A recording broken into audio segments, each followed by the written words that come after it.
এরপরে প্রশ্ন হলো, আমি কোরআন হিফজ করেছি কিন্তু পিরিয়ডের সময় কয়েকদিন তেলাওয়াত করতে না পারায় হিফজের অনেক ক্ষতি হয়। এমত অবস্থায় বিশেষ প্রয়োজনে কি কোরআন তেলাওয়াত করা যাবে?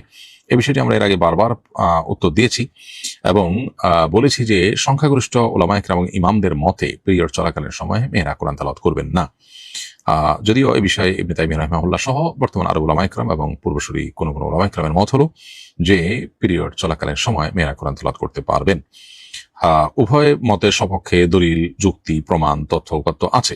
আমরা সেটা ডিটেলে না গিয়ে সংক্ষেপে বলতে চাই, সংখ্যাগরিষ্ঠ ওলামাদের মত অনুযায়ী যেহেতু পিরিয়ড চলাকালীন সময় কোরআন তেলাওয়াত করা যায় না, অতএব আপনার হিফজ ধরে রাখার প্রয়োজনে আপনি বিভিন্নভাবে চেষ্টা করতে পারেন। যেমন আপনি কোরআনে কারিমের দেখে দেখে মনে মনে তেলাওয়াত করলেন এবং দেখে দেখে মনে মনে তেলাওয়াত করার মধ্য দিয়ে স্পর্শ করা ছাড়া অন্য কারো সহযোগিতা বা অন্য কোনো কিছু দিয়ে ধরে আপনি তেলাওয়াত মুখে উচ্চারণ করা ছাড়া মনে মনে পড়ে মুখস্থ রাখার চেষ্টা করলেন, অথবা তেলাওয়াত শুনলেন। একটা ভালো বিকল্প হতে পারে, তেলাওয়াত শুনলে কিন্তু পড়ার মতো কাজ হয়।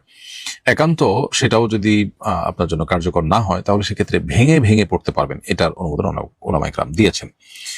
আর সৌদি আরব ওলামা ইকরামের মতে এটি মাসিক অবস্থা করা যাবে, কারণ ওনাদের বক্তব্য হলো যে বেশিরভাগ হাদিস যেগুলোর আলোকে জমহুর ওলামা ইকরাম বা সংখ্যাগরিষ্ঠ ওলামা ইকরাম পিরিয়ড চলাকালীন সময় কোরআন তেলাওয়াত করতে নিষেধ করেন মেয়েদেরকে, সেগুলোতে মূলত গোসল ফরজ অবস্থায় কোরআন তেলাওয়াত করতে নিষেধাজ্ঞার কথা বলা হয়েছে, মাসিকের কথা আলাদা করে বলা হয়নি।